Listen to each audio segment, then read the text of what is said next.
Welcome to the Outer Realm with Michelle DeRoche and Amelia Pisano. Airing live on the United Public Radio Network, 105.3 FM in New Orleans.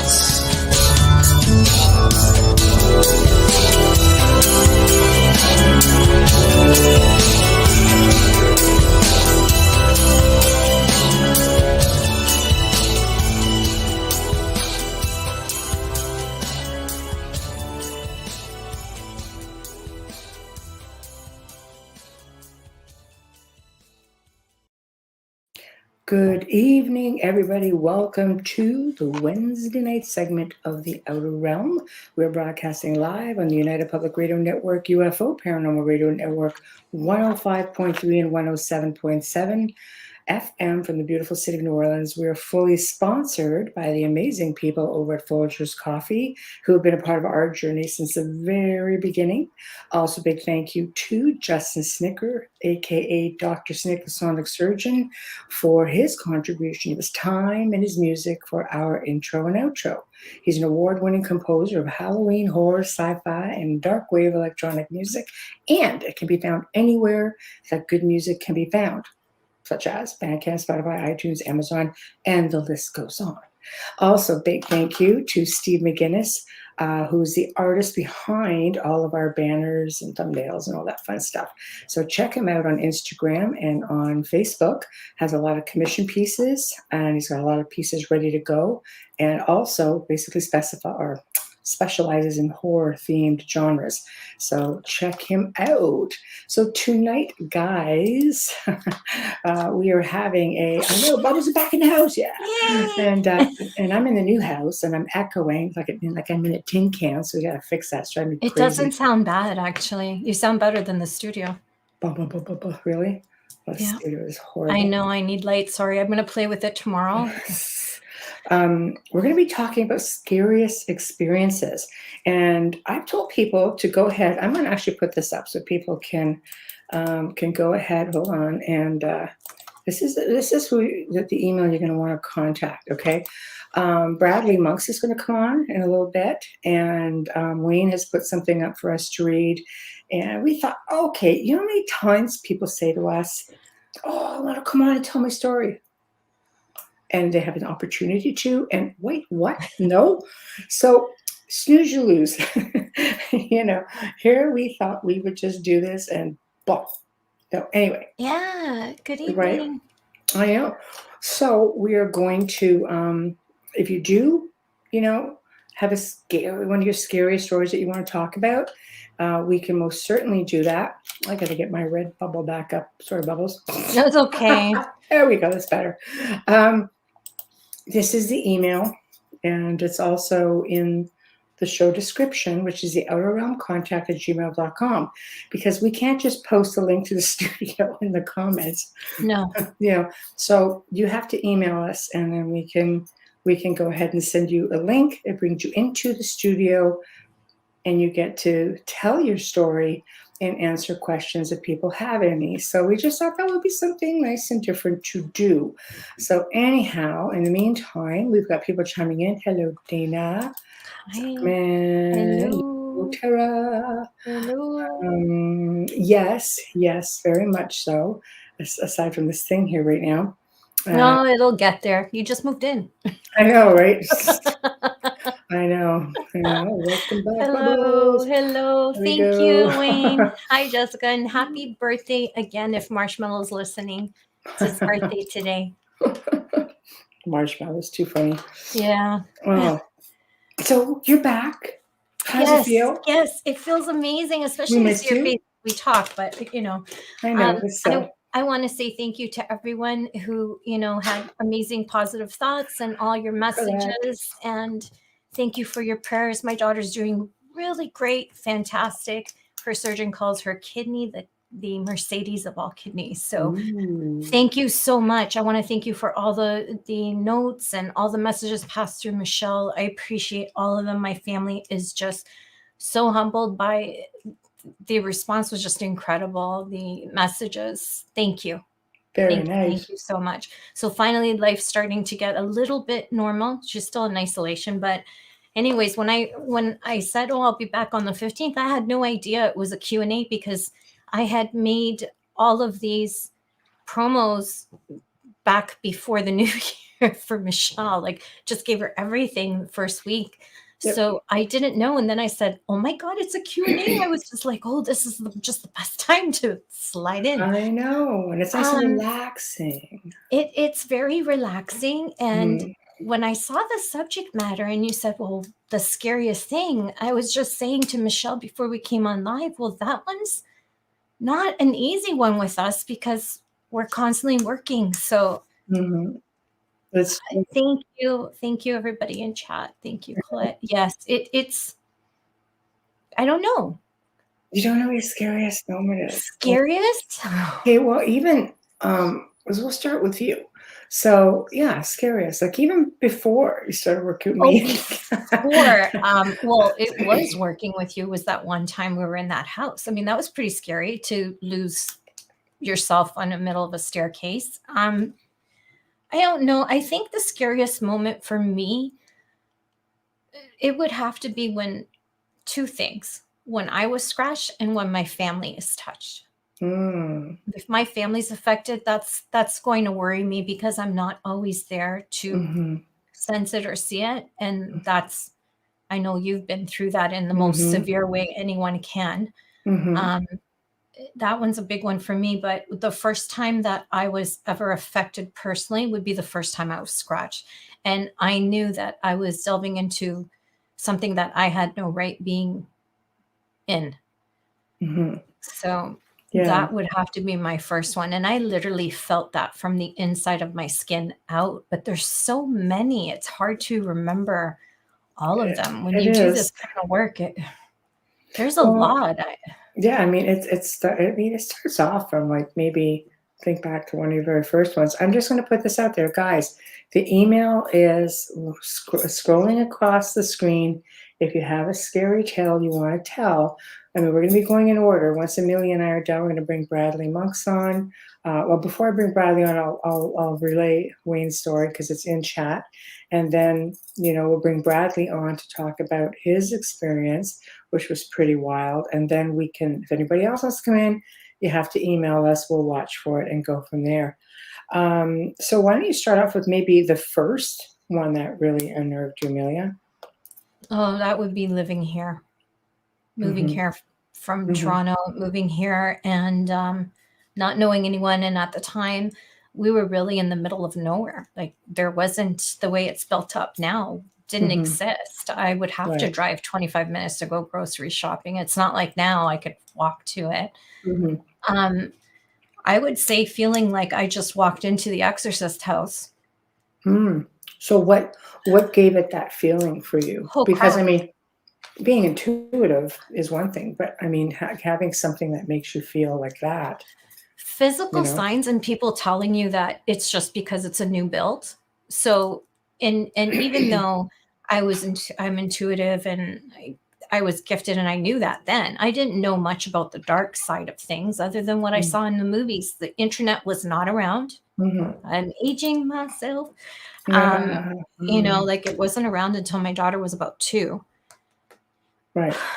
It Mm-hmm. was all the signs of Amityville. I had the loads and loads of flies. I had the banging. I had the scratching. And they Mm-hmm. would say to me, "Oh, we just built the house. It's newly built. There could be a mouse in the wall because you're in the middle of the country and it could have been in there from build." And I'm like, okay, Right. well, I can tell you they don't screech their nails across above your head.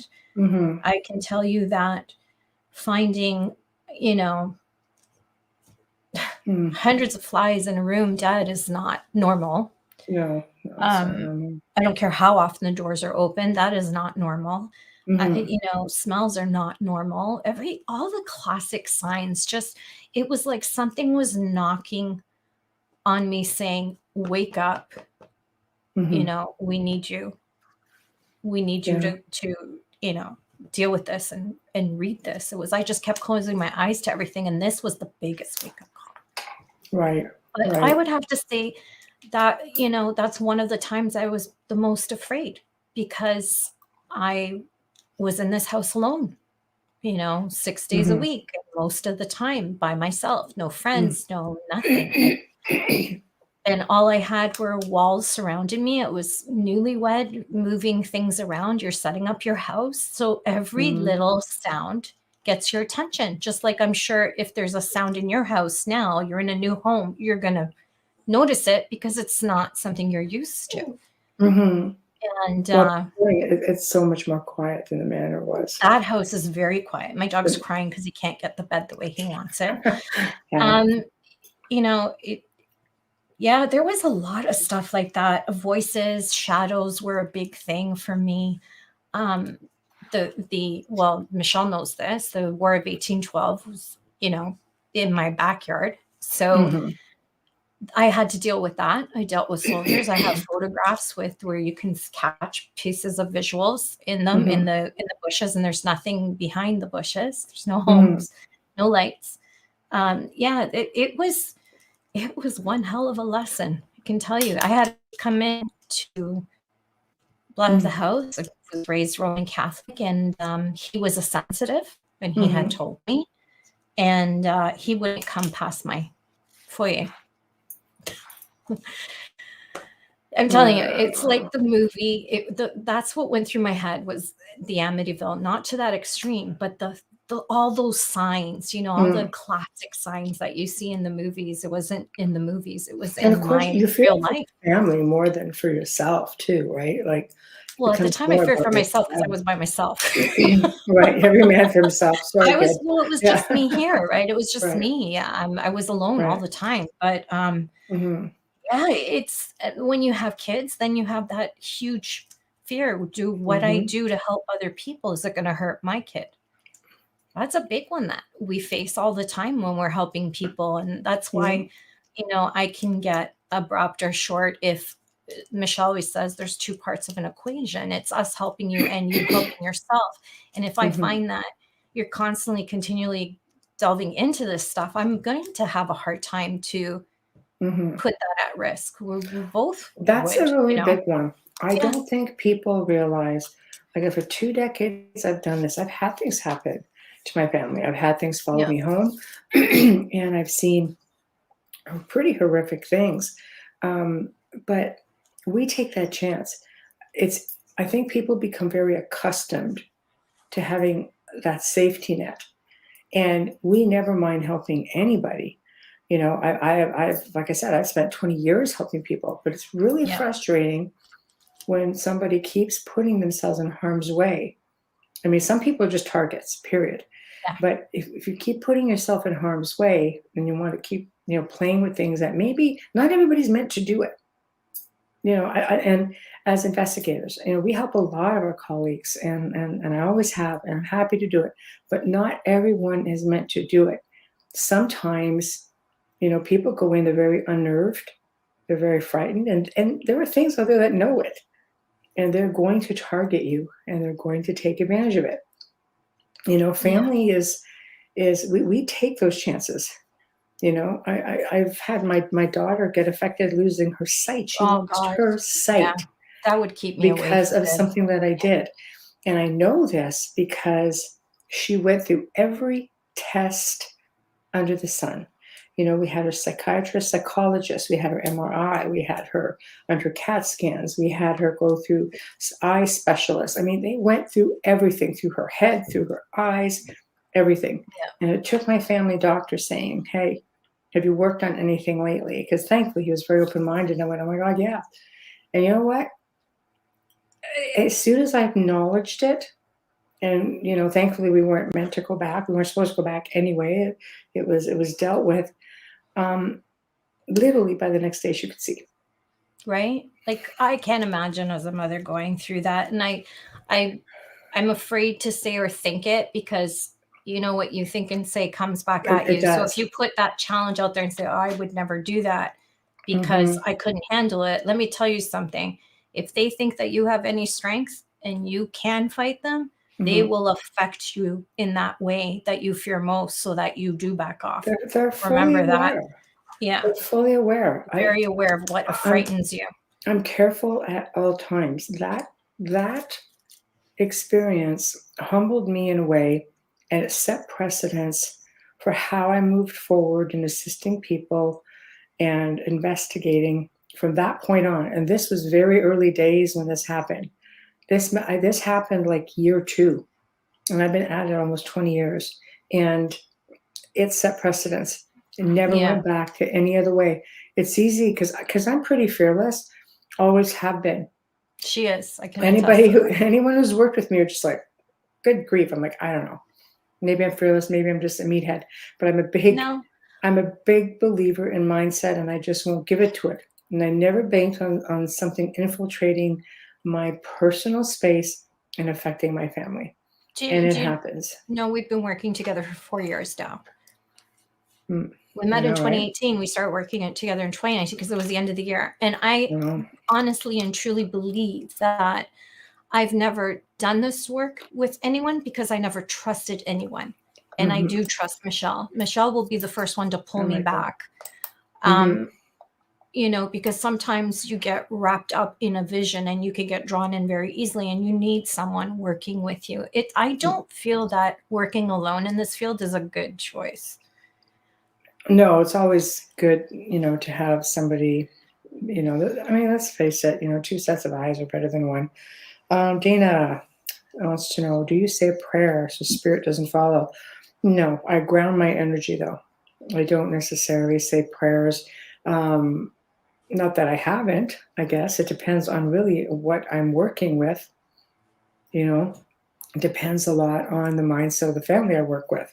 Because if they're very, very, religious, let's say, then yeah, because that's what empowers them. And sometimes they want to pray with you. I just like to ground my energy. I'm a firm believer in grounding your energy, working with frequencies and vibrations, binaural beats, things like that. And it really does help a lot. And it's a more, to me, I don't want to say the word logical. I just want to say it's just something that a lot of people can actually relate to. I mean, some people aren't. They don't have any sort of faith. But if you Funny don't believe enough. in something, it's not going to work. Well, that's just it. And funny enough, because I mean, I've seen people become some believers. Let me tell you what, after having things, after having things happen. So, Yeah. but I mean, I think that for me, the scariest thing was watching and realizing that I wasn't impenetrable and that my family could be affected. I could have all the faith in myself that I wasn't going to be affected, but I didn't bank on the fact that my family could be. I've been in cases with some, in really vulnerable situations with some really hardcore things, like being in Romania, the haunted forest. That thing was completely out of your element. And I'm not afraid to say, no matter how many years I've been doing this, I wasn't scared at all, not at all. But I was completely out of my element because it's not a controlled space. When you're outside someplace like that, it's not a controlled space. You're in a place that has portals. You're in a place that has UFO activity. You're in a place that has a whole lot of stuff going on, and you don't know what's going to come out of those woods.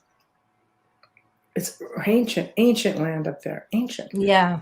I think all of that was preparation for you to be able to do what you do now. So, hi, yeah. Lynn. Yeah. How are you, darling? She writes, I've never been scared, but got hit by an energy that knocked me on my butt. I think a lot of us have had that experience when you're up against something really dark. And you don't even have to be, let me tell you something, you do not have to be at the location for that to happen. No, you do not. I'm going to read Wayne's in parts here because he gets cut off from YouTube. So Wayne says, my experience was being held down in bed one night, couldn't move or take a breath. My cat was freaking out. There was a huge black figure in the corner that filled the entire space, floor to ceiling. I was finally able to break loose, and the cat and I bolted from the bedroom, we stood in the kitchen, and the cat was hissing as it stared into the bedroom. I slowly went back into the room looking for whatever it was. The room was cold, and as I came around the corner of the canopy bed, I noticed something up in the crown molding. At first, I thought it was two large moths that are somewhat common in the area, but then I really took it in. There were actually two orange globes with black slits in the middle, and you realize that because they blinked. It was at the point they blinked in unison at me. I was freaked. I screamed for whatever it was to get out, Hello. that it wasn't invited and it didn't belong here. And in that moment, they both vanished. I spent the rest of the night in the living room sitting in a chair with the cat. We stared there until the sun came up. I tried calling my bestie multiple times that night, but none of the calls made it. It's true because Yeah. I keep my phone on 24/7, and he could have at any point. I mean, he called and called. I woke up in the morning. That phone never went off once, never rang once because he was calling, Crazy, texting. right? That morning, I had a whole slew of messages and voice messages, and I was just like, what the hell just happened? So if you want the full story, you can catch it. I believe it's on season 3 of Paranormal Survivor, if I'm not mistaken. Okay, we're getting into some more. Okay, this is actually a good one here too. You want to go ahead? Sure, thank you. Hi, Colette. Colette says I've had a lot of things happen in my house, things moving, etc., but that was caused by me PK manifestation. So that's psychokinesis. Mm-hmm. I was going through a bad time grieving when my mom passed away, but everything is okay now. I am a spiritualist medium. Thank you for sharing that with us, because Very that's nice. a big one. It- We incur a lot. It is a big one. I mean, psychokinesis. How many times have you heard Amelia and I talk about this? It's easier for someone to think there's a demon in the house or something really malevolent than it is for them to realize that we're Yeah. pretty powerful individuals and can project things. We're amazing Mhm. people. Always remember that. You want to get that one? Hi, Tamara. Amazing. Tamara says, even the most seasoned people have stuff show up. Even when you just live your life, being a light in the swamp is the best description of being sensitive to the paranormal. A very good description. Mm-hmm. Very Absolutely. good. Hi, Dana. I found my 30-year experience is just don't be afraid. 100%. It's truly hard and effed up sometimes, but you can't give evil that advantage. Yeah, absolutely.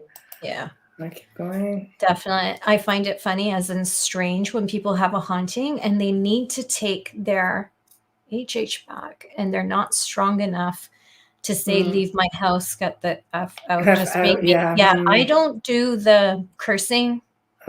We can't. No, part. we're on FM. No, as I'm well. saying in that With the things. Yeah, situation. yeah. I don't Mhm. that's not me, but if it works for you. Yeah. Sometimes everything needs to have its butt handed to it. Yeah. Hold on. Michael, we're going to be talking about the PSYOPs or UFO situations and everything that's going on tomorrow night's show with Joe Montaldo Yeah. in the news, and we're going to be there. Okay, so here we go. Yeah, we'll be on that tomorrow. Hi, Yeah, Zach. the whole show will be just about that. Yeah. Hey, Zach. Hi, Zach. I had a similar experience to Wayne's when I lived in Tempe. I was held down one night in my bed and heard something growling at me. I told this being to get out and felt something lift off me. Very creepy, but cool. There is nothing more chilling to me than a growl and it's within inches of your head.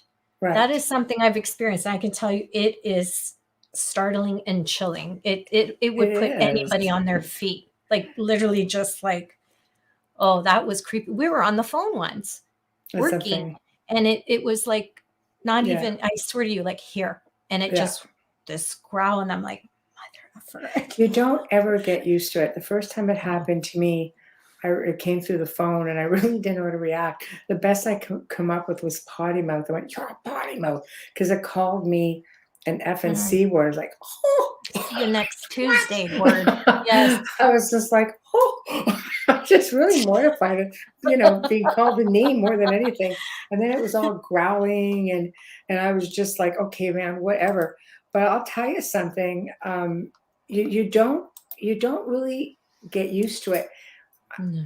It takes a long time. I mean, the last time I had something really go at me, I was in my ensuite. I was coming out. I was on my way to help a family. We had a consultation, and I was on my way to meet with them, and something growled at me, and it was like right in my space. And all I remember doing, because again, after a while, you just realize it's your mindset. Just don't give up the fear, whether you fear it or not. Keep it to yourself as best you can. So I just grabbed my purse and I walked out and I said, "I'll see you in an hour, mister." And I just kept going. That's literally what I said. And I just kept going. I'm like, "I'm not giving it to you." And I'll tell you, that thing wreaked havoc in that family life. And I'm sure it had a hand in a few things that went on in my Yeah. house after that. I Guaranteed.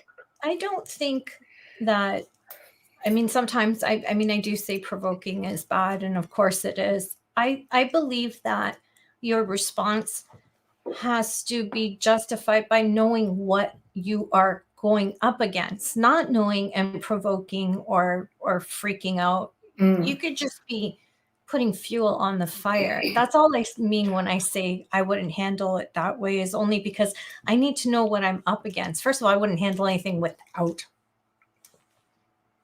Michelle. It's, I forget where I'm pointing. yeah, I'm trying to, because everything's backwards here with Apple. But like Yeah.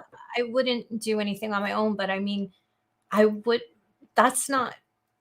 I don't know. I just know instinctively not to react to something that way, which is not in my personality at all. I'm very Mm. knee jerk with my temper. But when it comes to this, it's almost an instinct inside of me that's like, well, slow down. Hmm. What It's is this? easy. You just have to be very Yeah. firm, but not. I don't believe in being disrespectful. But for No. me, that's what I would say to anybody. It's like, nope, I'll see you in an hour, mister. Get my purse, keep going. That's Yeah. it. That's just how I react. That's how I handle things, and I've had a lot of success. But that's me. Yeah. You know, I had a that's me. That's me having control of what's going on in here. And yeah. that took a long, long time to get there, to not like having a good poker face sort of thing, I guess is probably, the best way to describe it. And just trying my darndest to just keep all of that to myself, you Hmm. know. This is I something from my grandfather, because you can feel it, just don't show it, and just try yeah. to forge ahead, and which is exactly what I did. It's really good. I had a good thing happen today just before I read Tamara's. I was getting water out of the truck, like cases of water, and my garage door has a habit of just closing, the one that, when you're going to the house. Right. And I'm like, oh, come on. Can you just please hold the door? I walk through and I'm like, thank you very much. That's it, Walk through exactly. with I'll the case take that because help. it kept Thank you very closing and I'm much. holding the case and I can't open the doorknob to turn it to get in. And I'm like, thank you. That's So, it. it's not all bad. It's not all Tamara, bad. there is no way you have 57 years. Are you talking about 2 lifetimes?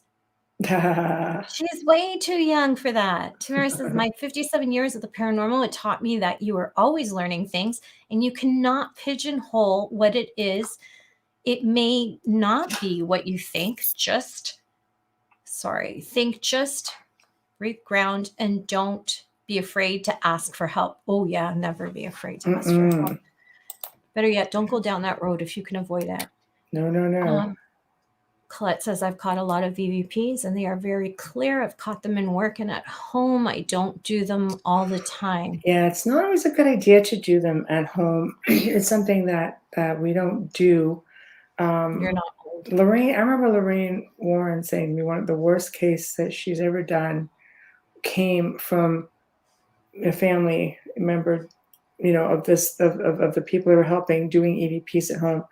And I also worked with a couple of people who ended up in a really bad place because they were doing EVPs in their home. And in this one situation, her husband had passed away, and she got a really vile EVP.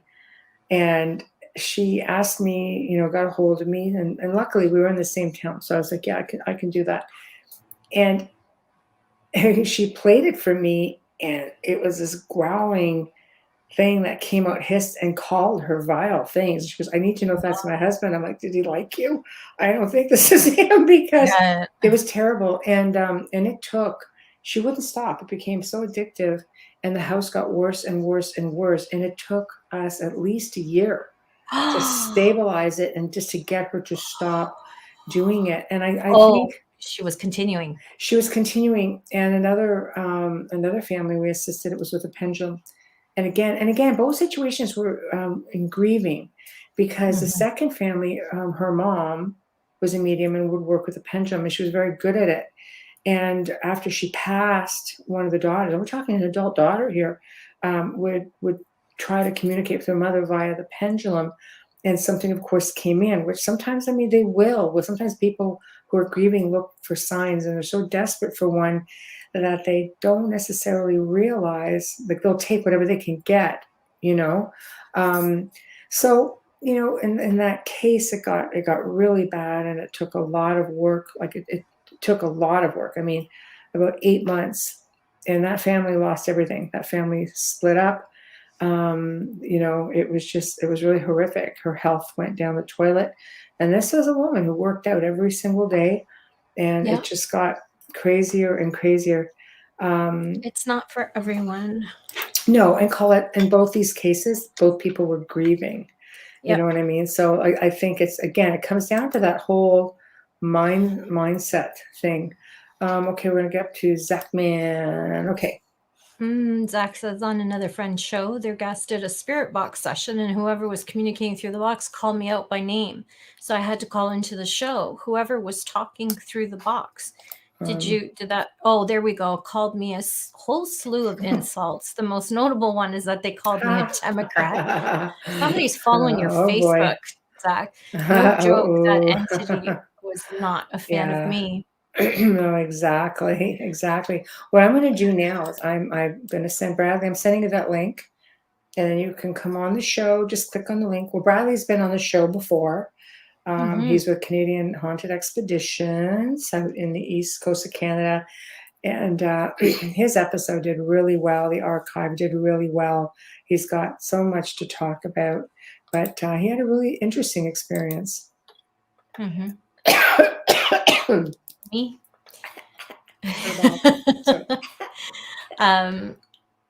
Lynn, I love Lynn. Democrat is an insult, huh? No, we're not political on the show. Those were Zach's words. That's right. Tamara says, I don't mess around with stuff. EVPs are a type of invitation. I do not recommend this. Actually, Bishop James has been saying that a lot on his show. It must be happening a lot because he's constantly having to discuss it when I've clicked by, because you can see him on TikTok too. He's on Fridays. I think if he's talking about a lot, so it's got to be happening. Yeah, well, because unfortunately, I think with all of these shows on, I think if you're seasoned and you know what you're doing, you stand a better chance of not having any problems with that. But unfortunately, there are a lot of people who watch these shows, including a lot of young people. You know, there's a lot of phone apps you can get, and people get into trouble because they just don't really know what they're doing. They think, oh, it's something that looks easy, and it is. But I think people who are seasoned have a little bit of a better chance of knowing what they're communicating with. You know, with that being said, I've worked with some very seasoned researchers and mediums get themselves into some trouble as well. So I guess it just depends on the person. Like Lynn's had a lot of great activity, I think, or a lot of good results and no issues, which I think is great. And I think if you've been doing it long enough, you probably know what to look for and what to shy away from. And unfortunately, with some people, they really don't know. You know, they don't have the experience to know when they're being fooled or if there's something, malevolent coming in. I think some people just become so enamored with the fact that, holy God, did I just get something? This is like bloody amazing. And then they keep going on without giving it much thought. And Bradley, hello. Hi, how are you? I'm good. You look good and fresh and amazing and alert. You're an hour ahead of us. I don't feel alert and fresh, and I just got done working 11 days straight. So wow. Oh my gosh. Oh, you deserve the time off, Brad. Good Lord. I know. Wow, I'm glad that you called in, or you wanted to come on and tell your story. So tell us about your amazing story. Well, it was amazing. I don't know about amazing, but it was definitely Spooky. an eye opener for me. I mean, you know, yourself, Michelle, we known each other for quite a while here, and it was one of the scariest ones I ever had, and it sure made me realize of other things that can happen within the paranormal or investigating the paranormal and stuff. So, you know, not all things are EVPs and shadows and stuff. Are some places you can go to, like the example, the Ninette Sanatorium in Manitoba I was at. Right. And we were there doing tours and helping people out, doing a little fundraising there. And one of the buildings that we were at was actually one of the old children's hospitals for TB patients for kids. Mm. And I had about 40 people up in that building, and I had 3 psychic mediums with me. I was standing next to a ping pong table that was in there, and 2 camera people in front of me, and we were doing an EVP session, and I had 3 psychic mediums standing behind me. And all I heard in the background was "look out," and whatever that force was, it shoved the 3 psychic mediums aside and went right through them, pushed them out of the way to get at me. It never felt like a set of hands, but it felt like an energy force, a big, huge blast, and it felt like it hit me right here. And when it did, it lifted me right off my feet and it threw me right across, and I landed on top of that ping pong table. Wow, that's crazy. Now, what was allegedly in the building? Well, the building itself was a children's ward for tuberculosis, so it was TB kids only in that building. We caught multiple EVPs of little girls saying, "Hi, come help me. Um, who are you?" I had my name called in there because we were in there like multiple times. And but over in another building, which was the adult building, that's where the adult men stayed. There was, my medium picked up on a gentleman there. I got the sensation, the feeling of something there, but was kind of keeping its distance. But it kind of felt threatening at the same time. Just, you know, you get in a situation where you shouldn't be. You shouldn't be. Right, right. But that situation there, when we were in the adult building, Lori come up and she said, "You need to keep your distance in here." And it's like, okay, why? When that time of tuberculosis, the First Nations people weren't always welcome. Right. Nor if you went there with tuberculosis, a lot of the times you weren't allowed to come back to your reservations. They disowned you. Wow, So really? yeah, I didn't know. I didn't know that. in fact, I found out about it, and I actually found out some articles about it. So what it was this native fellow here and his family disowned him, and they wouldn't come visit him, wouldn't see him. They had nothing to do with him because now he was mixed in with the white people. So they didn't want nothing to do with him, so they didn't bother with him. What it come to she got out of him was I kind of resemble his father. And he had a real bad hatred for his father. His father, she got from him, was kind of abusive and stuff towards him at way before that time. And he had a little bit of hatred on. And so, yeah, so I had a relation. He kind of, you know, picked up. I was kind of sort of like him. I kind of, you know, the demeanor of him and everything else. And, but yeah, he just did not like me. So Lori's like, you know, he said, you know, Laurie kind of tried to get us together and hook up and get us talking a little bit more and get a little bit more conversation going with him. But he just don't want nothing to do with me. He had a hate on for me. And the rest of the team, they were fine with. Lori, Sean, Alden, they were good. He was good with, but me, no. So the second night we did the investigation. That was on a Friday. Saturday night we went up the children's building. We were investigating up there. Well, he must have decided he had more of a hate on me because that was who came after me. Wow.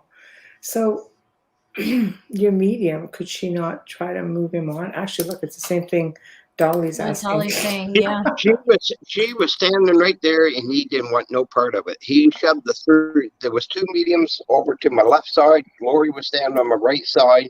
Shannon was there, and he just like plowed right through them. The people stood there and watched it and said like it was just like somebody went right through and just shoved them right out of the way, and he made a beeline right for me. Wow. And I wonder if he had an attachment. Yeah, well, I don't know. I didn't stick around and find out. I got out. No, I mean the spirit. I wonder if that spirit himself had an attachment. Well, it could be very well a possibility. We tried, like Lori tried working with him to move him on, and tried, and just the last toward of it, he just didn't want no bother with anybody. He just wanted to be left alone. But come to find out in future research about this guy, because of confidentialities and stuff, I cannot release a name, but we did manage to find out about his parents. Right. And his parents are deceased because they were both killed by him. Wow. So let me nix the suggestion. I was going to say bring the parents forward to cross him over, but that's not going to happen. That's not going to happen because he both killed him. No. They came down there to visit him, and he killed them there at the place. Jeez. Well, then he had an attachment from life, moved on into death. Now you're hitting on where I think I'm going with this. Is I think he had an attachment way before then, even possibly while he was still living, and there was an attachment, something going on there, and I mean, with skinwalkers and wendigos and different things through that belief system. History, you never know. Living in a vortex? Very well could be. Like I said, we tried to move him. The only safest place that I could get myself there was on the old chapel grounds. It was so a consecrated ground, and that's the only place that I could feel safe. Yeah, you have to follow your gut with that. Yeah, it's dangerous when you can't see what's coming at you. Did you? So I take it you only frequented the location once. No, actually, I went back there. Glutton for punishment. I probably went back there like probably 10 more times. 10 more times. I think if Michelle could go to Romania 10 more times, she would. Let's be careful here. I went back to that place 10 more times, but I did not go to that building. Okay. All right. And he obviously didn't come and seek you out. No. It just didn't seem like a seeking, but Lori could pick up on, like, he was watching me very closely at a very far distance. He would be up on the window somewhere watching and see where I'm going to make sure that I didn't come in that direction or whatever else, right? I would keep down, like, the old nurses building was still there on site. Still there today. It was a 3-story building. That was still there, so I would take groups of people down there. We used to do tours there, and I would take groups of people down there. That was an interesting one too. One night we were down there, and there was an old caretaker, and we ran into him into the laundry room, and Lori picked up on him there, and we had a great conversation with him, and I actually ran the recorder and got EVPs of him basically answering back to what he was telling Lori. And he was kind of a character, a little joking guy. So I had a tour, and I asked him, I said, like, would you play a joke on the group I got coming in here tonight? You will see them. I said, when they come in. So about 11, 12 o'clock at night, and I said, anytime, his name was Harold. I said, anytime, Harold, you want to play that joke, go ahead. He played a good joke. He shook that building. I thought, oh, God, there was an earthquake. Yeah. That whole 3-story building just shook. Every window rattled in that place. God, that's a little crazy. That's crazy. That's a lot of energy right there. That is a lot of force right there when you can deal with it. And it was quite a thing. Like, we heard a window get hit and sound like somebody threw a water balloon at it. We went out and looked. There was nobody around the area. We had security cameras set up. We looked at them. Nobody's around, but it sounded like a huge bang, and there was nothing there. Then shortly after that happened, and that was pretty cool. So what do you do? Do you and your team have like some kind of a ritual for grounding or protection, or before you go into some of these places?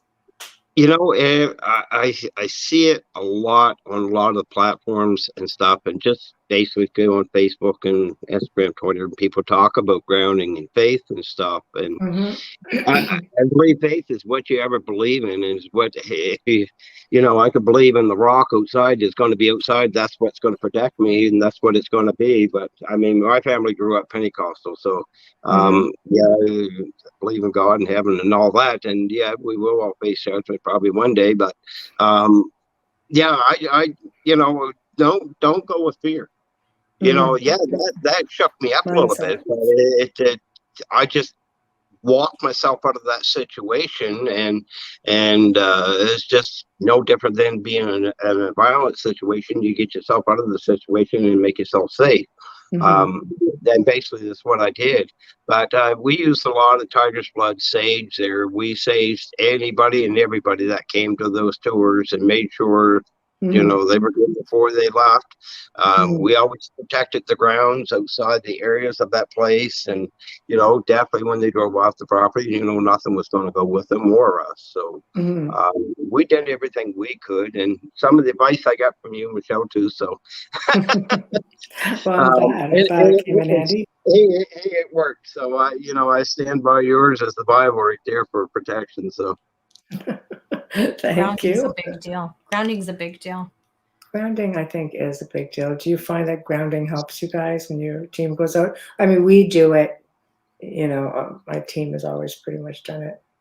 Well, I do kind of things a little unorthodox. You know me. I kind of I like to push them a little bit to get the activity. I say, if take a camera and recorder and start that as soon as you leave, wherever you're going. Run those cameras, get it. I don't care if something trips you up, fall don't flat on your face, get it on camera.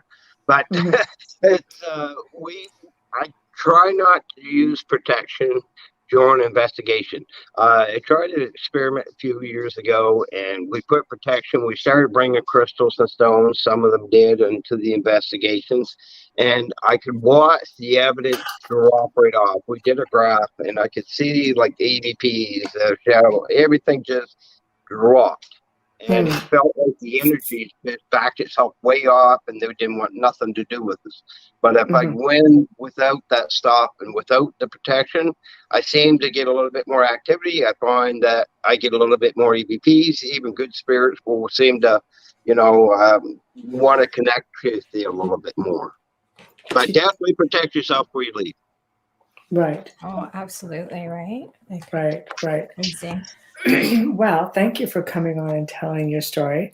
If anybody has any questions for Brad, just chime in and he'll hang with us for a few minutes. Here you go. Absolutely. Oh, do we have a... Sorry, I was go ahead. On the wrong page here. Cici Lapa says, hello, Cici. I feel they have something to do with other dimensions. I actually spoke to one. She's referring to having seen 7 spirits. Right. I know. What do you, Brad, what's your take on, well, you're our temporary guest. Why don't you take that one away? What's that one? What was the question again? There we go. We feel that they have something to do with other dimensions. She's referring to the spirits that she's had experience with. Right. So she's had experience with 7 different spirits. Yep. There we go. Were they dimensional spirits, or are they? Well, that's what she's saying. She feels that it's dimensional. Yeah. I'm not a big on aliens and and stuff like that, but I really haven't had the experience with aliens. But I have had experience with what they call grays, and Michelle knows what I'm talking about there. I have captured a couple of them on film. I did an investigation in Saskatoon with the lady that had experience with aliens and visitation. I believe there is some kind of connection there, but I think they know a little bit more than we do. Our understanding of them is not up to par to what they have as knowledge. And I think if the Greys or aliens, if they were dimensional peoples, I think they were there to take and try to disclose their full selves. I think it'd be a little bit too much for us and too overwhelming. I did a haunting right here in New Brunswick where it went down the family line. It went from the daughter to the mother, from the mother to the grandmother, from the grandmother to the great Wow. grandmother, where Right. they had Generational haunting. experiences with aliens. And that's the one Oh I had yeah. you help me with, Michelle. And yeah, it's just and you can't stop it. It's still happening to this day. I tried everything, and It doesn't happen very easily with ETs. no, it's It's just generational a lot of times. There's a reason, and a lot of times it's an agreement that's been made before, long before, even well, from this is what childhood. I'm getting to find out. It could be back to multiple generations within that family that maybe they had a close encounter contact where, you know what, this is going to happen. And, in the future, this is going to happen. And it could be something, Mm. like you said, some kind of agreement they might have back then. But that's a whole different understanding than more than what we can comprehend, I think, right now. Yeah, she is referring to spirits though, because she writes the one she spoke passed away in 1860 and could materialize into 3 dimension, then go beyond into second dimension, into 2 dimensions, and turn into a shadow. Mm. So That's interesting. that doesn't sound like alien. Not that one, no. No. I mean, some people No. believe that ghosts are dimensional bleed-throughs. Joe. Yeah, Joe. Yeah. I believe that too. I think so too. But is it would have to, with her in that situation, I think I would want to dig down into the history of the location, and not only the building itself that maybe she in, but maybe something to do with the land or the area within around her. So maybe hit her, historical society and try to find a little bit of information and see if, a name or a date or something, and try to coordinate something there. Maybe, you might be able to put your finger on it. Cece, can you let us know in the comments, unless you'd like to come on, if you can let us know where this happened, that would be quite helpful. Did this happen in your home, or were you on an investigation, or were you trying to help someone? Yeah, chime in. 1860. It'd be interesting to see what country that happened in as well. Mm-hmm. This is for you. It's like in Nova Scotia. There's people claims down there close to Oak Island of seeing apparitions of Templars. Yeah. Now we Go see figure. those. Go figure. I don't know. Tamara asks, sorry. No. Tamara asks, have you experienced angelic spirits? That's for you, Brad. No, I haven't. Ooh. Are you sure? Yeah. I've had amazing angelic experiences, Yeah. I have to say. I think all you have to do is just ask for their intervention, and you find, for a while, it was a lot of little things that were going on. And I thought, wow, pretty amazing. One of these experiences. Oh, wow. I would say probably not like angelic as an angel's wise, but I consider one my angel, and I have had visitations with her, and that's the one that happened in Nova Scotia, and Michelle knows that one. And yes, you said she would connect when time comes, and it's happened. Good. Yeah, it's happened. It's come across. So Right. even right here in the house here, even right in the kitchen here where I'm at, is I seen shadows. I see movement go by, or hear tap at the door or some things. Yeah. There's a whole thing with the way you cook something that she opposes to the way you do it. Ooh. That's what you're picking up. She has something to say, and it's something that involves like you're a pot in front of this. So I hate doing these kind of calls, but she is like relentless. It's something that I can see a lot of vegetables in it, something that's slow cooked, and you're there and you're tasting, and she's like, you've got it wrong. Ooh. That's like, oh, what is it? It'll probably come to you when you're cooking this dish next. It's not something you do often, but it is one of those slow cooked, comforting meals that you learned from her. My beef stew, it didn't turn out. Cut up vegetables. She was. It's just to let you know she was there. It's something something about dried thyme bread. Yeah. I know where you're hitting at. I don't normally do that. It's just she is so wow.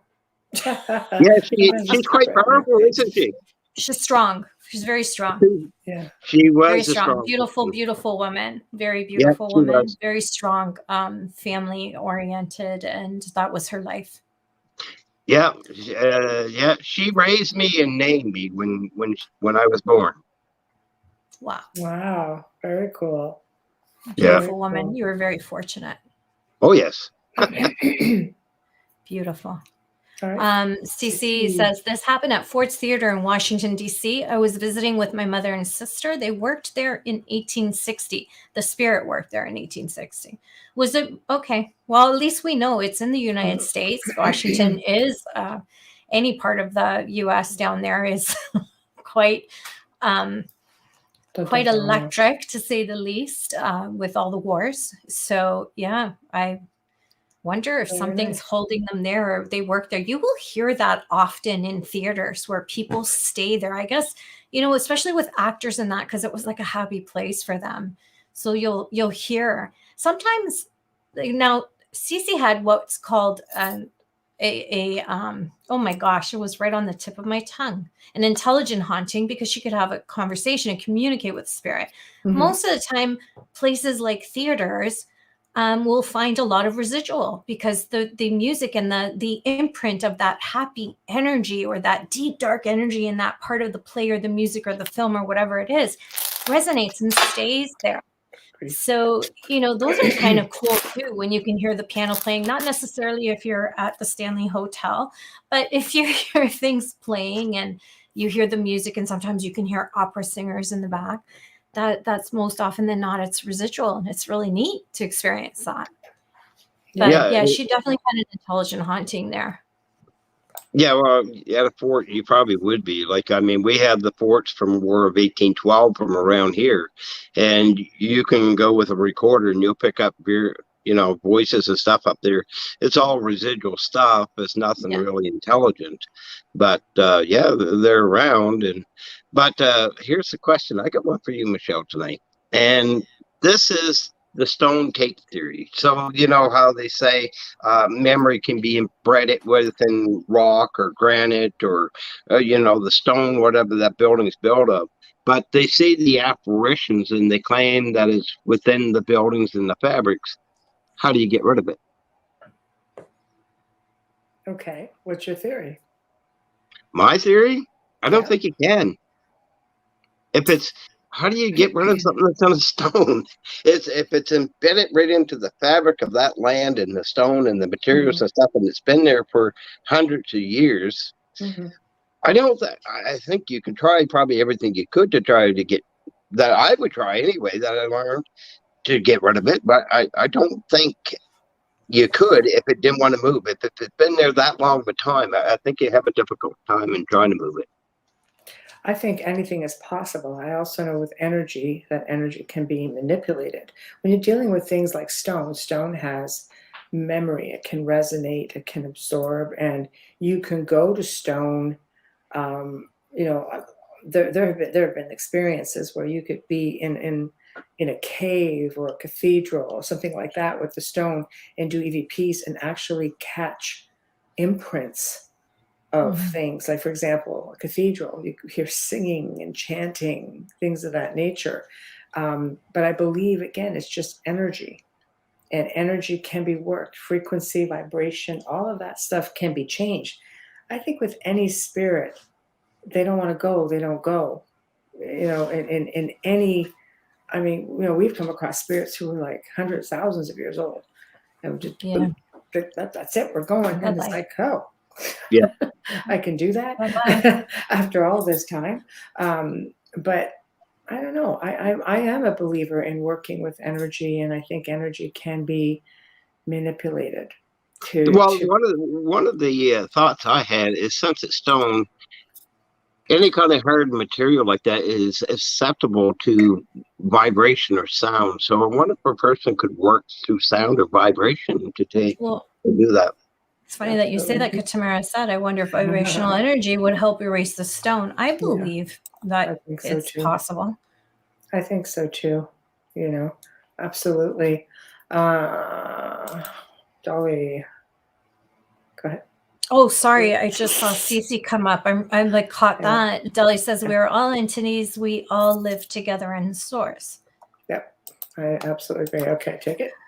Cece says the present for its theater in Washington is not the original theater from the 19th century. The theater collapsed and there was a serious accident there in the 1890s that killed over 60 people.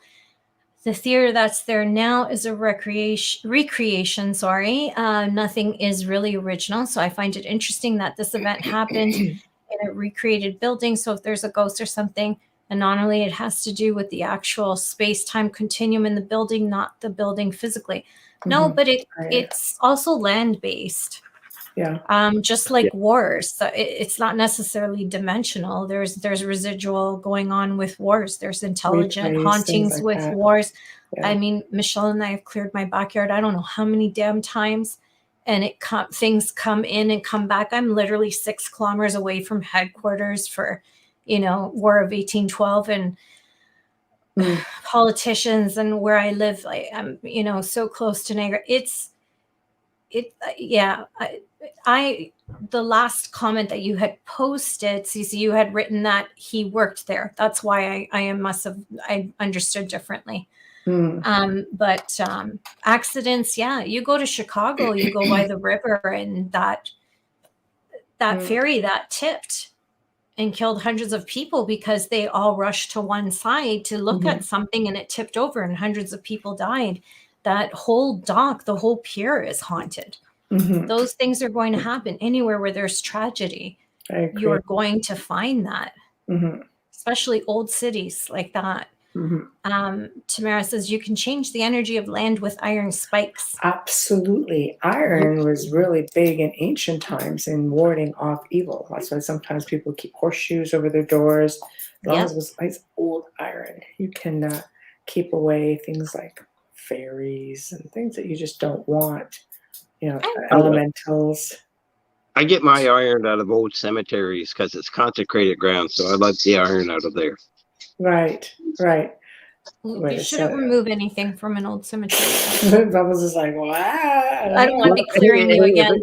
That's all I'm saying, Brad. I don't want to be clearing you again. I don't keep it for myself. I make sure I place it on top of a Ouija board when I bury it 4 feet in the ground. I get it. I understand what you're saying. Yeah. Because they could be in place there for something else, and you could be disrupting somebody else's. But I wonder if trains, you think about how many trains have overturned in that. If way back when they did use iron railroad spikes, if that helped keep, that level of sanity around the spirit world, that in that area of wherever the trains went off the track or collided and people died. I mean, the explosion in Halifax. You can actually hear that stuff.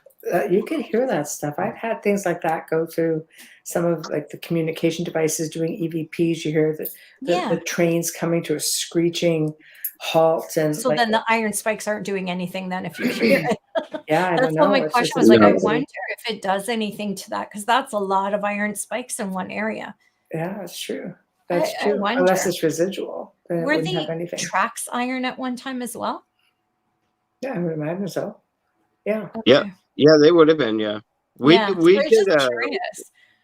did a train station last fall there at Macadam, and that's got tracks running on both sides of it, and I mean close. That place was just as active as anything. I never seen a train station so paranormally active as that was. We had a busy spot, but come back to the scariest thing. We just teamed up with Murder Crows. We amalgamated last fall, the two teams. So Jeff Tucker, a friend of mine, he was just out there the other weekend. He went to an old loyalist burial ground in St. John. While he was there, he felt like he was getting watched behind him. He turned around and he seen this black thing just bolt from behind him. My theory of that is probably like I learned from an old priest and stuff out that when I was out in Saskatchewan, most cemeteries when they're started and consecrated by the church, they're also appointed a guardian. of that cemetery. I ran into one out in Saskatchewan, and the thing was on horseback. He was all in black, and he chased us out of the cemetery. That's my first and only cemetery I ever did, and I'll never do another one. But yeah, this thing chases. Wow. But yeah, so to me, I think that's kind of what he got a glimpse of. I don't know if you guys have any experience with cemeteries or a guardian of a cemetery, what it could be. I've only heard of like a gatekeeper. We had a guest on that said that once. Remember, Michelle? I don't remember the whole story to that. You have a better memory than I do. Something about, but I think it's a culture thing too, though. I don't think it's everyone. I think it's a culture thing. Because it was the first time I ever heard of it. And I thought, well, this is bizarre because I know Roman Catholics have like saints and stuff like that they, whatever, in their faith, because I grew up that way. I don't know anyone else's faith. I know with the Italian culture how that works because I am Italian, but I've heard of gatekeepers where you have to ask for permission to come in and communicate or bring anything forward, or they will push you out. So I wonder, I can't remember. I have to look into that more. Yeah, I don't recall that. Yeah, it was the first time I ever heard of it. And I went, what? You're kidding me. It could be why I've had some really crappy experiences in cemeteries. Maybe they did have gatekeepers and I wasn't aware, but I would like to think that I'd be able to see that. Yeah, well, you probably wouldn't see that. It's not like they're going to stand there and open the gate and say, come on in. No, but I mean, being a medium, they are spiritual beings. It is something that I would be able to see. So I don't understand how, I don't know. Shannon says, why do so many investigations involve something to do with the railroad? I don't know. I would say tragedies. Yeah, I think it's 50, I say 50-50. I think there's, a lot of experiences with many things. Railway, a lot of things with ships. Ships and you could fly over the Titanic and pick up EVPs. Yeah, exactly. How many stories have we heard about the little children with the hands on the powder pushing the bus across a railway track or pushing a car across a railway track? There's a story in Texas. There's a story in Burlington. I've heard that story so many times. Yeah. So it just kind of makes you wonder. I know the one in Burlington. There's actually magnetic. It's called Magnetic Hill. There's magnetics under the ground. So it's just like, I don't know. Is it? You can do the experiment. It's just one more tale. But this story goes everywhere. Yeah, we have that down in Moncton. It's called Magnetic Hill.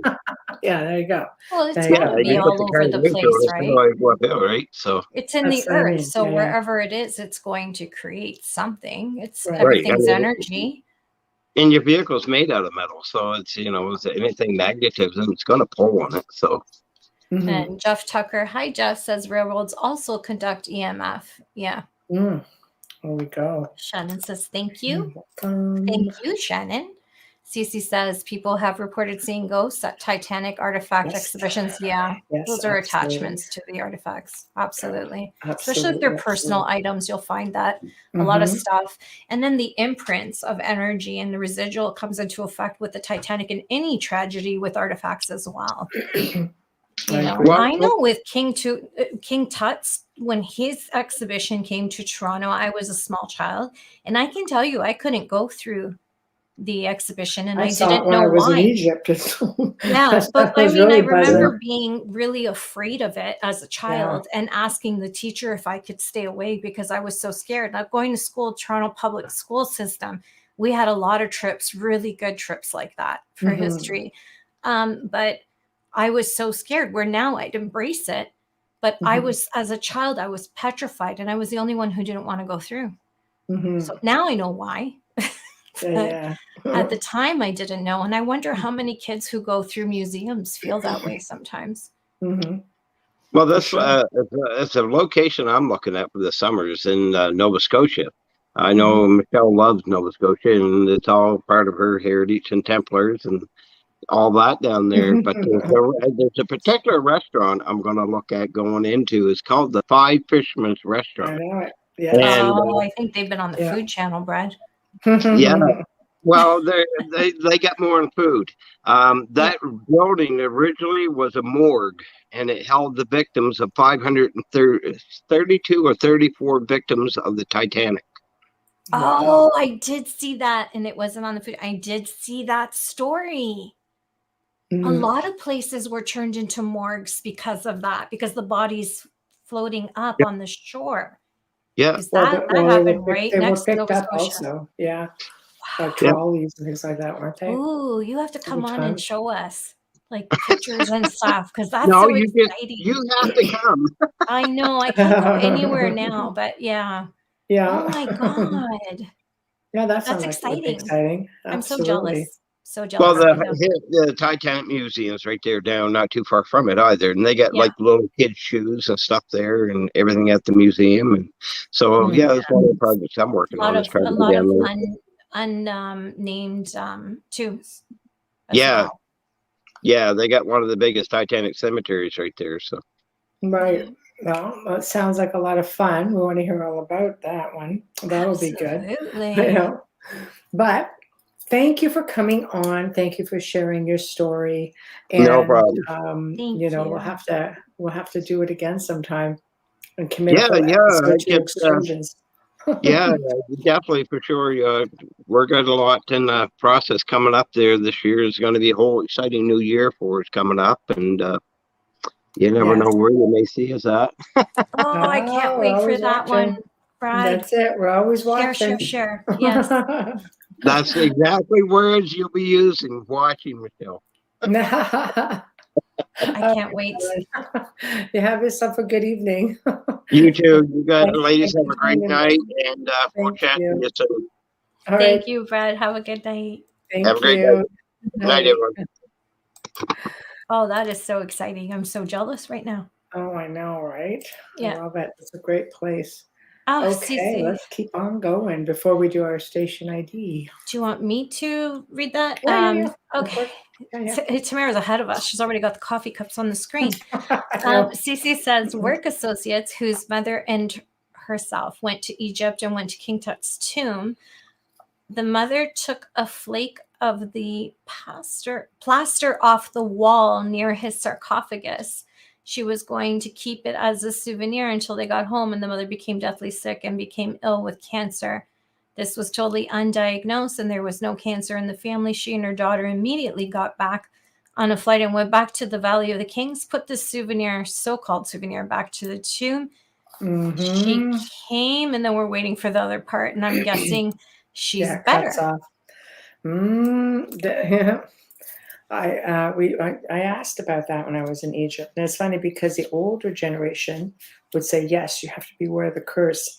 The younger generation, not so much. But I've heard this many times, the same sort of idea throughout different parts of the world, different situations.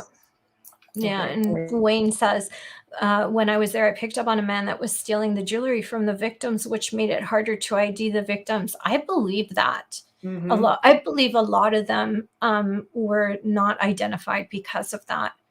And especially with the ones that were former Navy that had their tags were taken because that's how they were able to identify some. So they knew they were wearing them. What a tragedy. Absolutely. What a tragedy. Well, guys, this is the first one in 3 months for me. Would you like me to do the station ID now? Yes, I think it'd be a good time. Why not? Okay. You are listening to The Outer Realm with Michelle DeRoche and Amelia Pisano. We're coming to you live from the beautiful city of New Orleans on 107.7 FM as well as 105.3 FM. Tonight we have all of you in the house. This is a Q&A, and we were just listening to Bradley Monks and his situation, his stories that he had to tell us about what was the scariest thing that ever happened. Thank you all in chat for sharing your stories with us as well. And remember, there's still time to come on and tell your story. Just follow the ticker at the bottom of the show where it says the Outer Realm contact at gmail.com. And Michelle can send you a link and you can come on the show. There's still time. Stream or listen to our archives on the platform you normally use. We'd like to give a shout out. I haven't said this in 2 months, and I just want to say thank you, Folgers, for fully sponsoring our show from day one. Michelle and I love you, and we thank you so much. Also, big shout out and huge thank you for our outro and intro to Dr. Snick, the sonic surgeon, Justin Snicker, award-winning composer and musician. You can find his music on Amazon and Bandcamp and find him on Facebook and Instagram. Speaking of which, if you're there, Facebook, Instagram, wherever you are, where there is a like and you can follow, please do that. Thank you so much for tuning in. Wow, and we're back. Shout out to Folgers. I couldn't see myself on the screen because I had the other one on. I know. Wow. Well, that's there's a lot of really interesting comments that have been coming in. Wayne actually adds a part 2 to his comment. Oh, great. Wayne says he was a tall man, long white beard. He was the same man responsible for grabbing women in the women's washroom at that restaurant. Wow. See, that place is like, I've seen it even on the Food Channel. Isn't that crazy? The haunted Food Channel. No, it's just sometimes like it'll come up because there's a Canadian guy that goes like a kind of like a Guy Fieri in the States who goes to different places all over Canada and talks about the dining experiences there. And I believe he was there for one of them. He's done quite a few. He used to be, our kids would remember him. His name is John Catucci because he used to be on the children's shows that they watched as children. So it's hard for me to watch him, although I love his sense of humor. It's hard for me to watch him because I can still see him like the ABCs kind of thing, right? That's funny. I mean, just sucking on like throat lozenges. I'm dying. Oh, I'm so sorry. You never even told me you weren't feeling well yesterday when I talked to you. Well, it just came on last night. Because you're burnt out. You're burnt out. Oh, probably. Yeah, moving will do that to you. I'm tired. Yeah. Yeah, I know. I think, Bradley made some interesting points. A lot of people have made some interesting points. I think we lost we lost somebody in chat. We due into a political comment. I really want to be clear that we don't talk about politics. Oh no. She comes and goes. She comes and goes. Okay, yeah. We don't. She wouldn't get offended by something like that. That's why I made a joke of it. Yeah. We do not share our political opinions at all. And even if you see a reel or something or a post on my stuff, I'm not sharing my opinion. I'm just sharing that article or whatever. I don't believe in it. I think it creates big, deep issues. Unnecessary friction. Absolutely. And with the way the world's going today, you really can't speak on behalf. I don't believe any political party really is holding up their side of the deal. But anyways, meaning like they're not really who they were before. Yeah. We'll leave it there. Yeah. We've been talking about a lot of really scary experiences. What about really amazing experiences? Something that just stayed with you? Something like really the door awesome. being open for me when I had to move a case of water. There we go. I think that's a big deal. There we go. Because everything's always scary, and I think like media promotes scary and that seems to be a thing. I think they should do a show on like really amazing experiences where people have good experiences. It's kind of like extraterrestrial. People have really bad experiences and other people have really phenomenal experiences. It's the same thing, I think, with the paranormal. I've had like amazing experiences.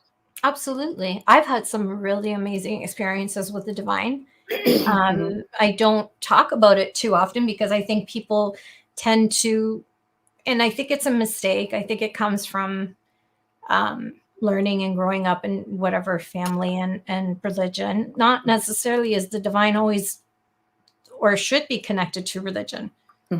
It all depends on the perspective that you hold and how you see them. Right. I've had many experiences with them, and I think we are quite frightened to talk about it, thinking that I think it's easier to talk about the negative. Like you said, it's easier for people to believe there's a demon in their house than to believe that they're projecting this energy. The same thing comes with the divine. They think, oh, I'm going to be labeled as crazy.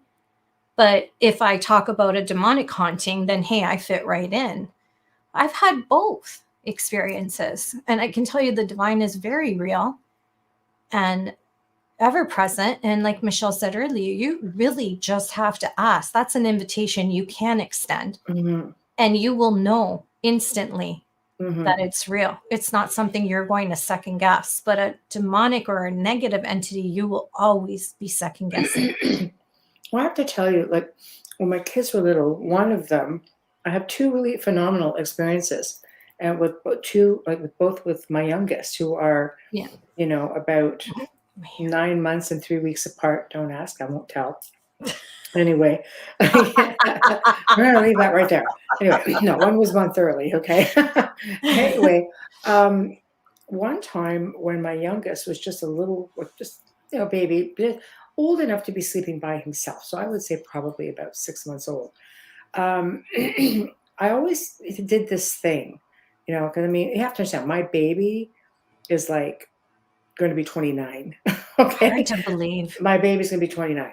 So, I would always say things, put it out to the universe or, angels, or, just to watch over.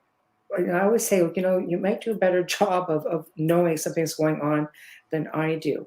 So one night I could hear like something just woke me up. Like I just felt this hand on me, and I could hear in the baby monitor, there was just this muffled sound. And when I went in to the room, his blanket was wrapped around his head somehow. And even though it's breathable baby blankets, he was still really panicked. So that was one. And then another one came again, like months later, maybe even a year later, where my other son, he would sleepwalk. And I would keep a gate, I put a gate at the end of at the top of the stairs after that, just clip one of those suckers on. It wasn't going anywhere.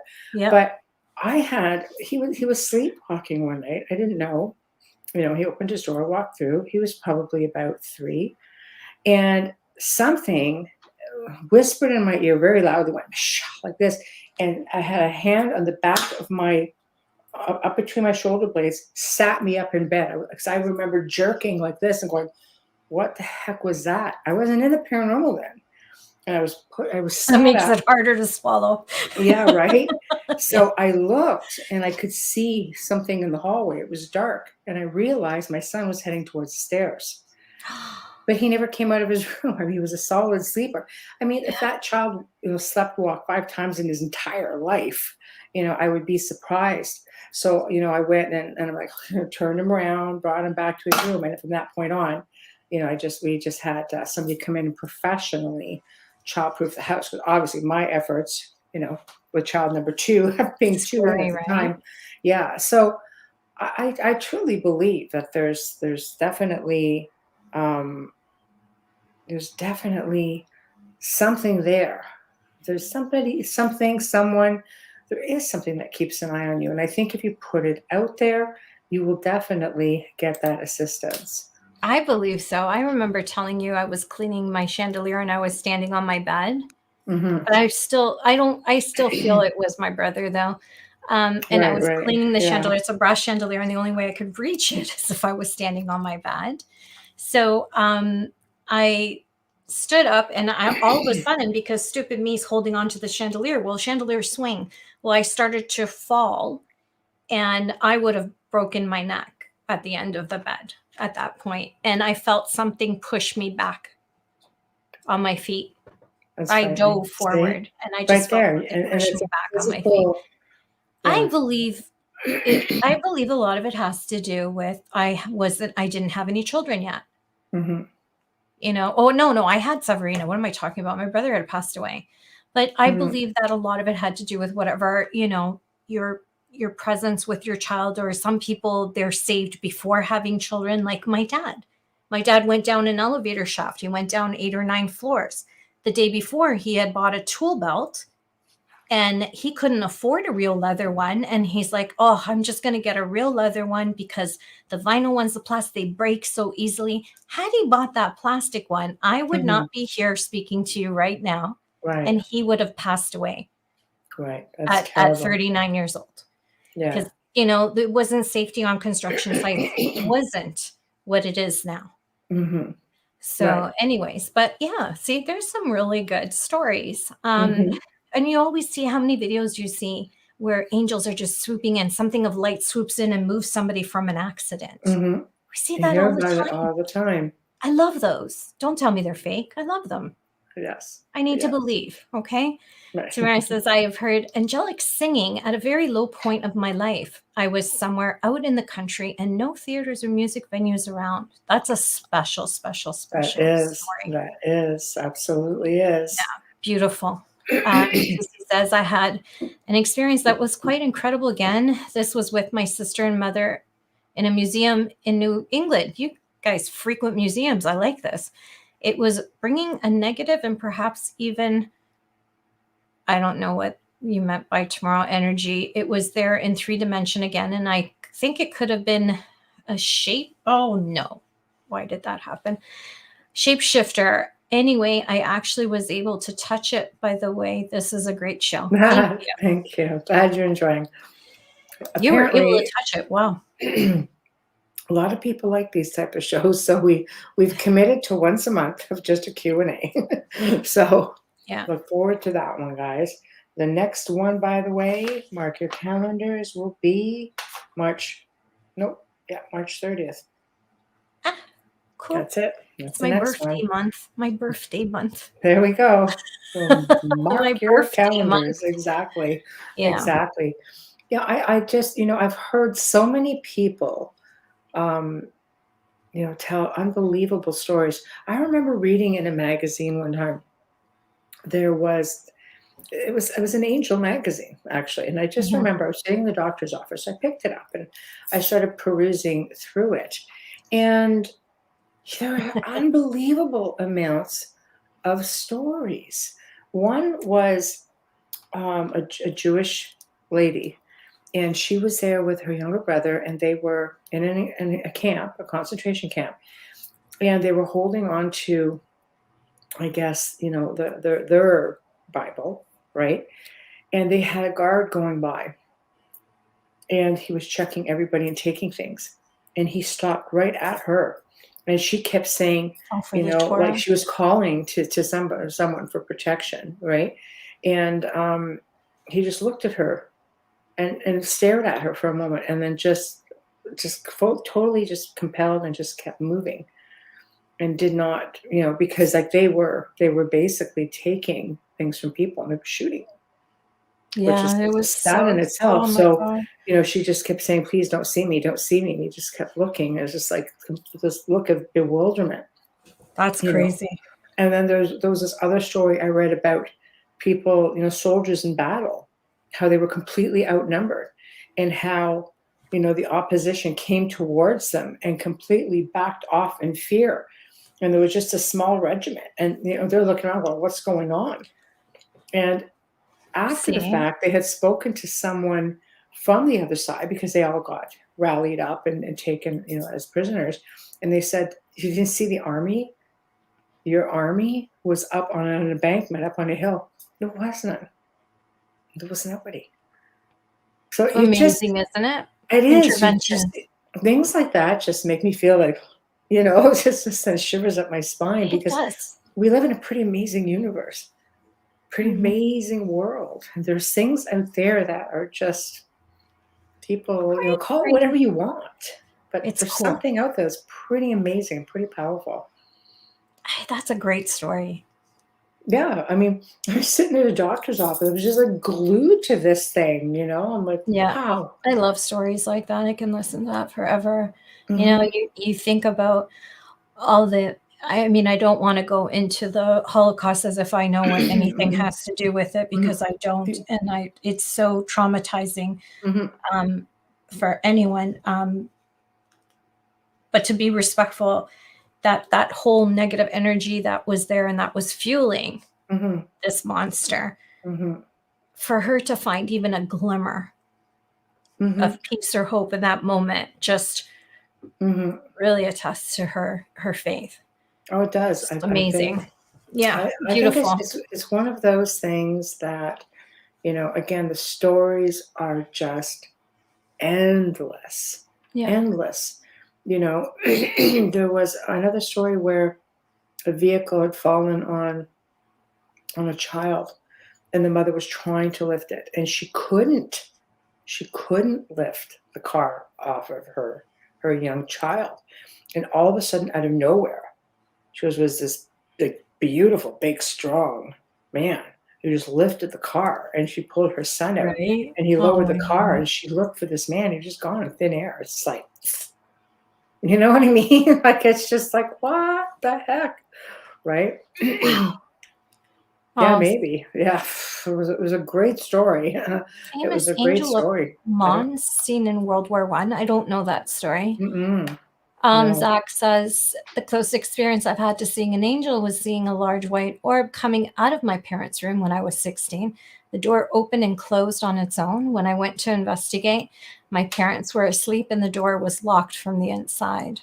Dun, dun, Well, something obviously wanted you to see it. dun. I do believe that if you're seeing it, there's a reason Yeah. for it, especially in a situation like that. Hmm. I You know, agree. I agree. that's Um, amazing. I love this. Tamara says it amazes me how often angels walk amongst us and help people. Didn't you love those shows, like all those angel shows growing up on TV when you were a kid? I did. mhm. What was the one with Michael Landon? Something Highway Highway? to Heaven. Highway to Heaven. Yeah. That was always such a beautiful. I miss Mhm. things like that. I think we're so crude in our television now, but I miss those kind of shows and the ones with the angels where they came and they became part of they interacted with humans and they came in to help. I love that part of Angels in Charmed, the original Charmed. I don't Mhm. like the second one. Don't Right. remake classics, people, please. Like, seriously, Charmed was a classic for its time, and it was groundbreaking at the Mhm. time, even though it doesn't feel that way now with all the Mhm. paranormal shows. But in Michelle and our day, that show was everything Yeah. Yeah. and Yeah. the only thing out there, and it had a lot of truth to it before Supernatural, which of course we have to agree is, like, we all have to agree is the damn holy grail right now. Terry says, I have walked into one but couldn't see it. And I feel like you probably walk through them a lot Mhm. and don't know. Kenny Blackburn, hi Kenny, says, I've been to Waverly Sanatorium. It's my favorite location. I have yet to go. Seen stuff that was unbelievable, was grabbed, hugged, and seen ghostly images. What you can't see, Kenny, is that my office is just loaded with images of Waverly. It is on the bucket list, more because I want to help people cross than anything. But Mhm. yeah, that was one hell of a Mhm. place. Sadly, there was many like that back then. Too. Wonder how many angels were there. Think about Mm. that. That must have been a busy highway to heaven. I think you have to have balance. I think places like sanatoriums, I think you have to ask yourself when people are left behind, are they there because they're still in a confused state? Are they Yeah. there because there's something holding them hostage? Let's face it. I mean, these are the type of individuals that would have a bullseye on their back, easy to manipulate. How many people went in there not of sound mind, they're not of their own free will, and then you end up with something, you're just so in a murderer who basically pleads insanity, goes in there and then completely abuses and takes control over the area. That's not even talking about Yeah. staff and experiments and doctors. I mean, this place was a breeding Well, ground. Waverly was also an orphanage as well Mhm. as a sanatorium, a hospital, and a That's right. prison. Yeah, that's right. So yeah, that is quite a bit of Mhm, mixed energy. mhm. Absolutely. So, who knows? I think if you can reach out and find even a glimmer of positive out of a situation like that, if that theory is correct, and we all have guides, which I believe we do, we all have guardian angels, which I believe we do. Some of us may have more than others because we just don't listen apparently, and I you think know, mine's drinking. right? Mine's probably rapping his head against the wall. Why would you listen to Yeah. me? I don't know. So we're wrapping your head against the wall, I'm feeling it. If that's the case, it really is a point of just being aware, paying attention. How many experiences are going unnoticed? Sometimes it's little things, you know. I remember an experience. I think it was like one of the big, I want to say like warehouse type of stores. Okay, I don't want to just say and just like give it a free for all these places, but I remember I was leaning down to look at something, and everything is on crates, and then they're all in these big, right? Yeah. And I started to bend down like this, and I felt something here, and I went down, and I couldn't go any further.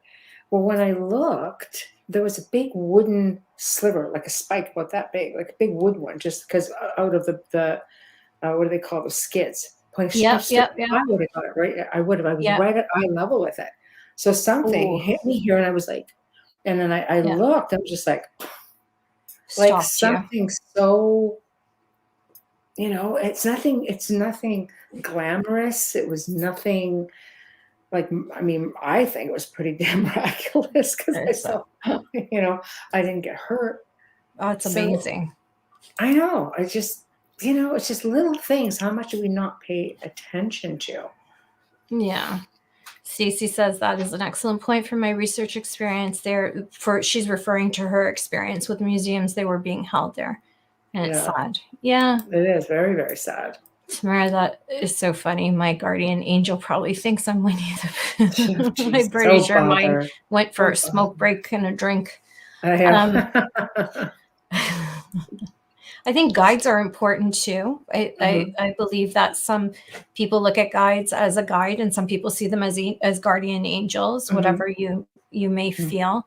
And I know from my experience, they change over your lifetime. They're not always the same one. I do have one that I've had, I feel like with me throughout time again. But I do feel that, you know, I can feel the difference in energy and know that it's someone different at different times in my life. I can see that as well when I look back. But it's just about connecting. Why do you think they change? If you think that they change. I feel like some souls that become guides, it's part of what they do after they've lived on the earth and had their whatever several life experiences and are able to guide you in maybe what was something that they had a great deal of experience in, so that they do pick up and see and can foresee all of it and assist you in maybe perhaps living instead of, you know, cracking your head open or, you know, having a stake driven through you. I think they can foresee things because perhaps they lived it in their lifetimes. And I believe guides have lived, this is my opinion and my feeling. This isn't something you read about or anything.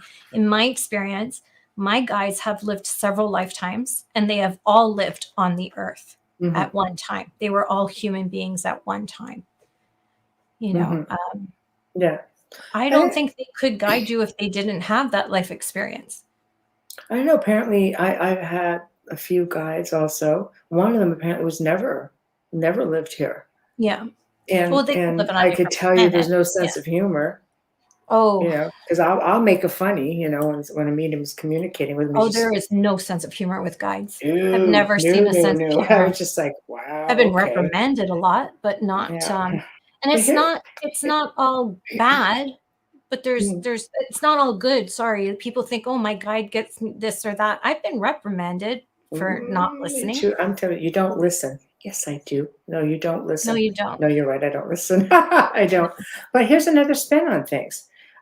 There's also a very strong belief that when we are at rest, or asleep, the body doesn't just sit. Like the spirit doesn't sit in the body that's at rest. It can go on, just like people in comas have come back and reported that they have gone all kinds. They've done all kinds of things. So it's believed that we work, you know, or we go home when the car's in the garage, we go home, or maybe we work. You ever wake up sometimes and you just feel exhausted and you're thinking, I shouldn't be so bloody tired. I gotta wake up, I'm tired from the inside out.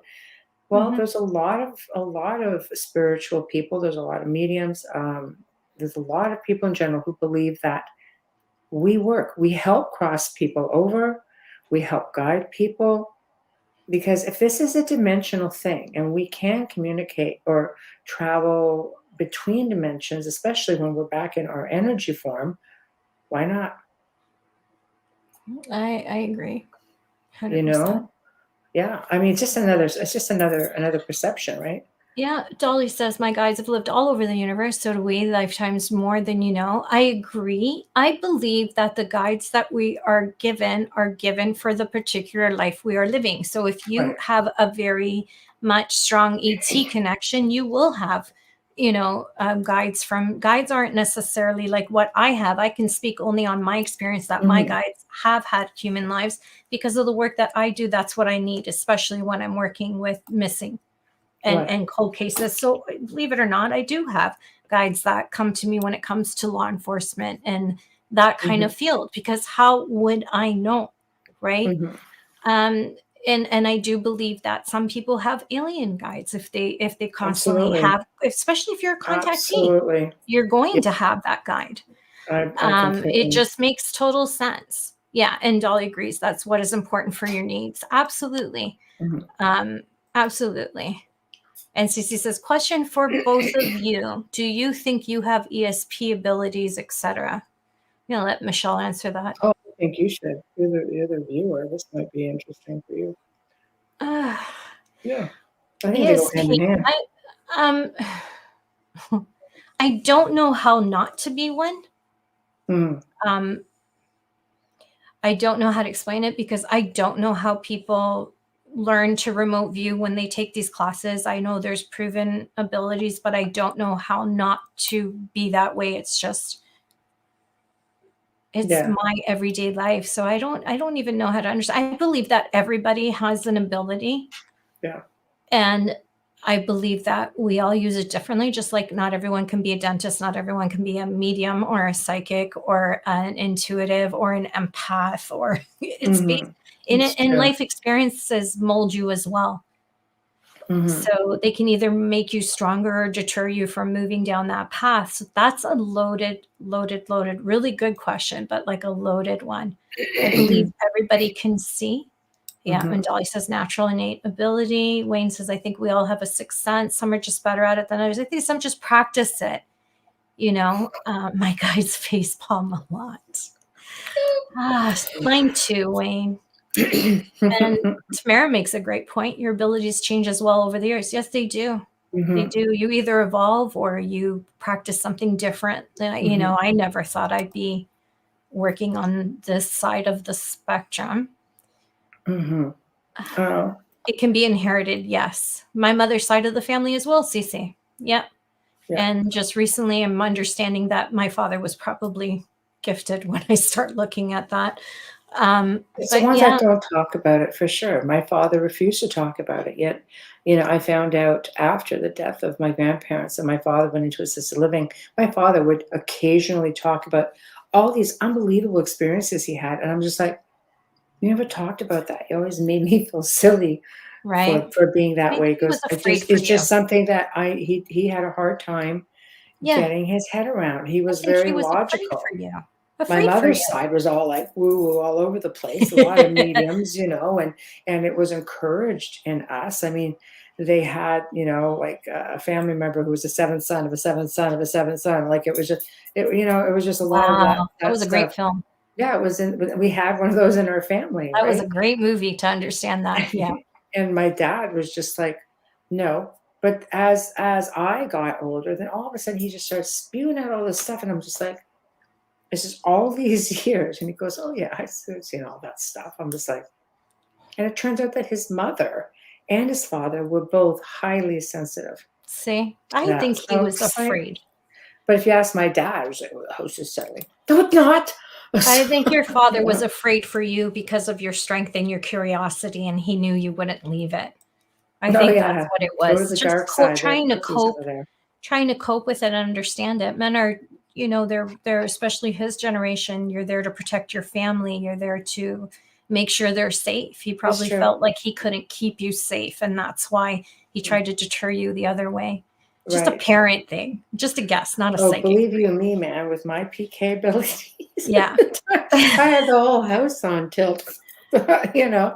So, yeah. I mean, I don't know. It's just, it's just something that it comes down to not discouraging your kids. I can't say it enough.